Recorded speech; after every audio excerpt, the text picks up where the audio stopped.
melanjutkan dari cerita sebelumnya. Tampaknya pertempuran baru saja dimulai. Bulan darah membuat orang kehilangan diri mereka. Diperkirakan banyak orang akan mengalami kesulitan menekan pikiran pembunuhan di dalam hati mereka dan akan menjadi gila. Ucap Xiaoyan, ini akan menjadi jauh lebih mengerikan. Semua akan saling membunuh dan darah akan mengalir di mana-mana. Ucap Jin Wuchen sedikit mengeringit. Rambutnya berkibar-kibar ditiup angin, dia merasa ada sesuatu yang mengikis hatinya. Cepat ambil daun ini. Teriak Wuchen dengan cepat mengeluarkan daun berwarna merah menyala. Apa ini? Tanya Xiaoyan. Saudara Xiu, jangan ragu-ragu. Kamu akan tahu jika kamu mencoba.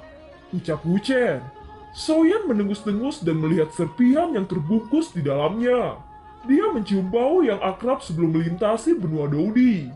Bagaimana kamu mendapatkan hal ini? Tanya Xiaoyan. Kamu tampaknya tidak terkejut sama sekali. Sangat membosankan. Ini adalah daun yang sangat harum dan memiliki efek membingungkan lawan. Saya memberi nama daun ilusi. Ucap Jing Wuchen. Wuchen melirik Longyan dan melebarkan matanya. Dia melompat lalu berkata, Kentut kecil, daun ilusi tidak dimakan seperti itu. Sungguh kamu menyia-nyiakan daun berharga ini. Ucap Jing Wuchen. Setelah melihat Longyan memasukkan daun ke dalam mulutnya dan memuntahkan, dia mengerutkan kening sehingga Wuchen ingin membenturkan kepalanya di batu besar. Kenapa daun ini sangat tidak enak? Teriak Longyan. Bocah kentut, paman ini akan mengajarkanmu cara menggunakan daun ilusi. Ucap Wuchen. Melihat asap hijau dan mencium aroma yang sudah dikenalinya, pikiran Xiaoyan melayang seakan kembali ke benua Douqi. Benua yang tanpa semangat juang dan keterampilan bertarung. Sudah bertahun-tahun berlalu, saya tidak tahu apa yang terjadi di benua Douqi. Ucap Xiaoyan berpikir dengan sedikit kesedihan. Xiaoyan terbangun dari ingatannya akan kehidupan masa lalunya dan menatap Wuchen lalu berkata, Saudara Wuchen, Anda memiliki daun yang sangat luar biasa. Ucap Xiaoyan, tentu saja daun ilusi ini bagaikan emas. Kalian bisa menikmatinya dengan gratis. Ini merupakan keberuntungan kalian berdua. Ucap Wuchen dengan bangga. Awalnya aku ingin berpisah denganmu. Tetapi mengingat hutan ilusi besar sangat berbahaya, lebih menguntungkan jika kita bersama. Ucap Xiaoyan. Hahaha, tidak rugi aku mengambil resiko besar untuk kalian berdua. Ternyata kalian mempunyai evaluasi seperti ini. Ucap Wuchen tertawa bangga. Mereka bertiga tertawa pada saat yang sama. Secara bersamaan mereka melirik bulan darah yang mengeluarkan aura yang mengerikan. Mereka diam bersandar di tebing yang kokoh sambil menyesap daun ilusi dan menyesuaikan keadaan mereka. Jika dipikir-pikir, Wuchen telah membunuh total 7 orang, tetapi Longyan hanya membunuh 4 orang. Bisa dikatakan bahwa Wuchen harus lebih kuat daripada Longyan. Memikirkan hal ini, Xiaoyan bertanya pada Wuchen, Saudara Wuchen, bukankah kekuatanmu berada di atas Longyan? Kalau begitu, ayo memenangkan bintang penjaga. Ucap Xiaoyan. Mendengar pernyataan Xiaoyan, Wuchen berkata dengan marah, Aku hanya bertarung sangat serius dengan lawanku. Tidak seperti kalian berdua hanya bermain-main. Kamu ingin memenangkan hadiah bintang penjaga?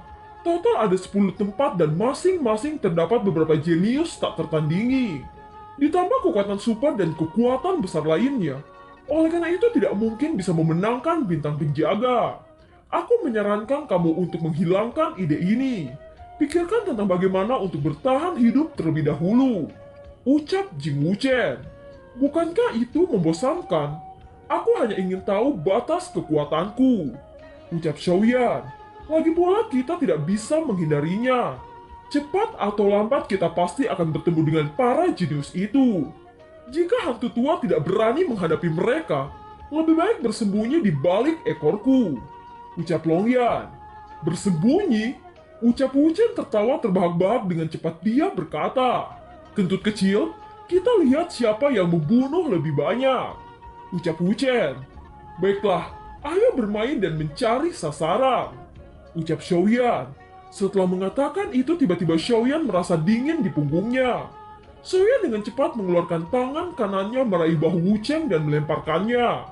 Wu Cheng yang tergulung-gulung di tanah belum memahami apa yang terjadi. Tebing tempat mereka bersandar sebelumnya tiba-tiba retak dan dua belati keluar dari dinding. Bukankah mereka terlalu percaya diri untuk membunuh secara diam-diam? Keluarlah! Teriak Xiaoyan. Setelah Xiaoyan berteriak marah, tiba-tiba belati melesat mengarah ke leher Xiaoyan. Longyan dan Wu Chen melihat serangan yang akan mengenai Xiaoyan tidak bisa untuk tidak terkejut. Dan sangat terlambat jika mereka ingin membantu Xiaoyan. Pada saat serangan keras ini menyentuh pakaian Xiaoyan, telapak tangan Xiaoyan berputar ke samping. Dengan cepat langkah cahaya dipraktikkan dengan mode seperti hantu. Tubuh Xiaoyan menghindari dua belati tajam dengan satu kedipan mata. Xiaoyan melompat dan berdiri di udara kosong. Dia menatap dingin pada dua penyerang yang menarik belati dari tanah.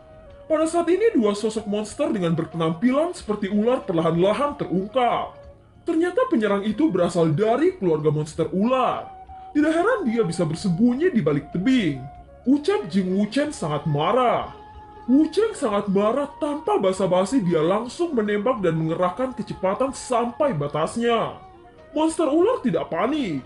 Ekor mereka melilit tebing mengayunkan tubuh mereka dan belati di tangannya melesat ke arah tenggorokan Wu Chen. Wu Chen tampaknya sudah menduga ini. Dia berbelok dengan kecepatan tinggi dan mengarah ke mata monster ular. Menghadapi serangan Wu Chen, monster ular meraih tebing tinggi dan tubuh monster ular terangkat. Serangan yang dilepaskan Wu Chen tidak bisa menjangkau monster itu. Kedua monster ular memandang Wu Chen dengan dingin.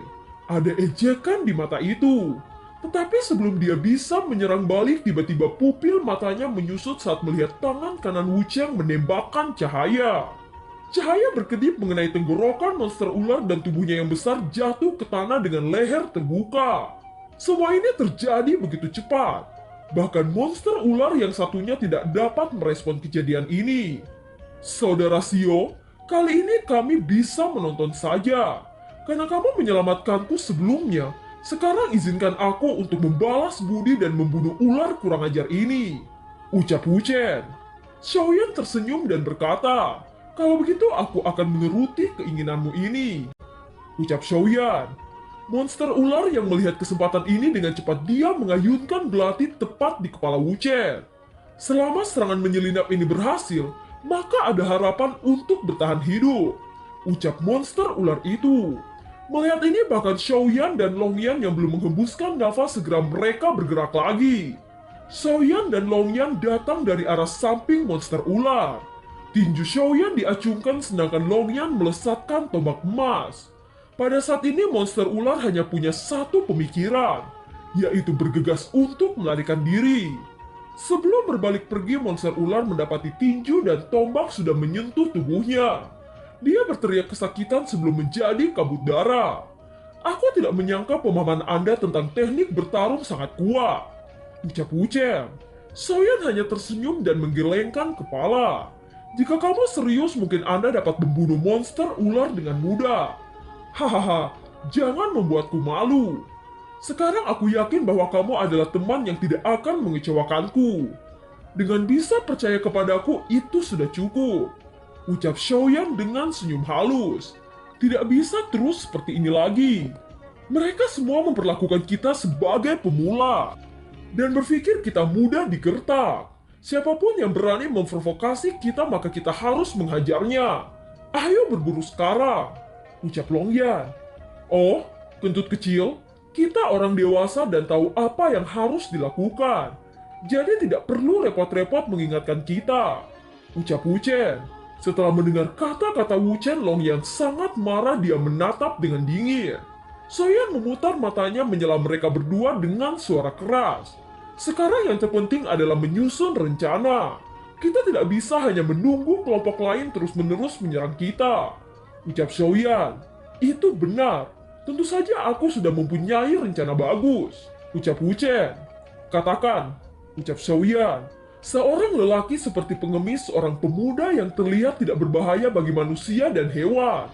Dan seorang anak polos. Dengan cara itu siapapun yang melihat kita, mereka pasti meremehkan kita.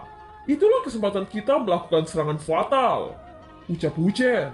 Mendengar ini, Xiaoyan tidak bisa tertawa atau menangis. Akan tetapi jika dipikir-pikir, rencana konyol Jing Wuchen masuk akal di tempat bahaya ini. Segera Xiaoyan dengan ekspresi aneh saat dia berkata, "Baiklah, sesuai keinginanmu," ucap Xiaoyan. Tidak lama kemudian mereka mulai bergerak dan menemukan kelompok besar dengan anggota lebih dari 20 orang. Di belakang 20 orang ini ada banyak sosok bayangan yang tersembunyi di bayang-bayang tebing, menunggu kesempatan untuk menyerang. Bersiaplah, mari kita gunakan mereka untuk pemanasan. Terlebih lagi tujuan hutan ilusi adalah untuk mengalami hidup dan mati, ucap Xiaoyan. Xiaoyan memimpin dan ketiganya menembak ke kerumunan seperti anak panah terlepas dari tali.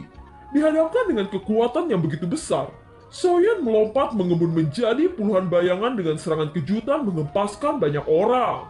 Longyan yang ada di belakang Xiaoyan berputar-putar dengan petir. Semua yang terkena oleh petir Longyan akan menjadi ikan panggang. Xiaoyan secara alami tidak akan melepaskan kesempatan ini dan segera melambaikan tangannya menunjuk pada titik kerumunan. Hanya dalam beberapa tarikan nafas lebih dari selusin orang terbunuh dan terluka.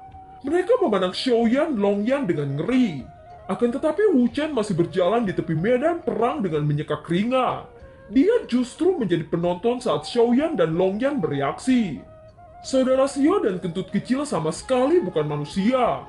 Hanya dengan tangan mereka sudah mampu menjatuhkan sekelompok Dodi bintang 4. Bagaimana bisa kekuatan mereka berdua begitu tirani? Aku merasa bahwa dua orang ini berasal dari kekuatan super, ucap dalam hati Wu Chen. Pada saat ini, Xiaoyan dan Longyan benar-benar memasuki keadaan membunuh. Keduanya meraung keras seperti binatang haus darah. Banyak kehidupan dicabut oleh mereka berdua, darah terciprat ke udara. Pukulan Xiaoyan dan Longyan langsung menghancurkan semangat dari selusin individu. Melihat tanda bulan sabit di dahi Xiaoyan dan Longyan yang semakin merah, semua orang merasakan bayangan kematian menghampiri mereka. Selusin orang langsung terbang melarikan diri dengan ketakutan. "Jangan mengejar," teriak Xiaoyan menghentikan Longyan dan Wu Chen. "Biarkan mereka pergi dulu. Mereka sudah tahu kekuatan kita. Selanjutnya rencana ini adalah mengumpulkan pasukan. Aku yakin mereka yang ketakutan itu akan bersedia bergabung dengan kita. Itu juga menyelamatkan kita dari masalah," ucap Xiaoyan. "Kalian berdua dengan tangan kosong mampu membunuh lebih dari 20 orang. Kalian berdua memang tidak normal," ucap Wu Chen. Xiaoyan hanya tersenyum dan melirik mayat yang tergeletak dengan harta mereka yang sudah mati. "Kita bisa membagi rata harta ini," ucap Xiaoyan. "Tidak perlu memberikan harta itu kepada aku. Jika bukan karena kamu, mungkin aku hanya bisa melarikan diri," ucap Wu Chen. "Bukankah kita adalah kelompok? Apa masih perlu mengatakan seperti itu?" ucap Xiaoyan. "Jika itu yang kamu katakan, maka aku tidak akan sungkan," ucap Wu Chen. "Jalan di depan sudah pasti akan terjal, dan lawan kita akan semakin kuat. Untungnya setelah perang ini orang-orang biasa tidak berani bermain-main dengan kita," ucap Xiaoyan. Setelah itu Xiaoyan menatap bulan dara yang menggantung di langit dan melanjutkan. Bulan dara belum sepenuhnya terbentuk, tetapi begitu bulan terbentuk sepenuhnya, itu memiliki dampak yang kuat pada sifat manusia. "Ini juga akan menjadi pembunuhan tanpa akhir," ucap Xiaoyan. Jin Wuchen mengangguk lalu berkata, "Apapun yang terjadi aku pasti menjadi temanmu," ucap Wu Chen. "Selama kamu tidak ingin berpisah, kita bertiga akan hidup dan mati bersama," ucap Xiaoyan dengan nada serius. Wu Chen tiba-tiba menatap Xiaoyan dengan sungguh-sungguh. Dia berkata, "Aku mengatakan yang sebenarnya. Selama aku tidak bertemu dengan pasukan besar, aku tidak akan takut mati. Aku akan berjuang bersama kalian hingga bisa keluar dari hutan ilusi hidup-hidup," ucap Jing Wuchen. "Tidak masalah jika kamu memperhatikan keselamatanmu. Serahkan semuanya pada kami. Pertempuran selanjutnya akan lebih sengit," ucap Xiaoyan. "Kalian seharusnya berasal dari anggota keluarga yang terkenal. Mengapa aku tidak pernah mendengar tentang kalian?" tanya Wu Chen. "Bukan saatnya untuk mengobrol. Ayo pergi," ucap Xiaoyan. Ketiganya berjalan untuk jarak yang sangat jauh tanpa menemui halangan sedikit pun. Mereka berjalan melingkar melewati tebing. Tiba-tiba Xiaoyan mendongak dan melihat ke arah langit. Di langit bayangan awan tebal ditutupi oleh kabut merah berbintik-bintik dan perlahan-lahan tenggelam ke tanah. Pada saat ini hampir semua orang di lembah memandang dengan ngeri pada perubahan yang tidak dapat dijelaskan ini. Apakah itu salju? Bagaimana mungkin salju berwarna merah darah? Ucap Xiaoyan. Hawa dingin mulai muncul dan badai salju berwarna merah turun dengan deras. Semua tanah ditutupi warna darah. Pemandangan yang aneh ini membuat bulu kuduk berdiri. Jika salju berwarna darah itu menyentuh kulit seseorang, maka salju darah itu akan melebur ke dalamnya.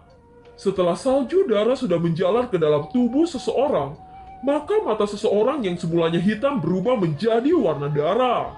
Itu membuat mereka menjadi haus darah dan hanya ingin membunuh dan membunuh.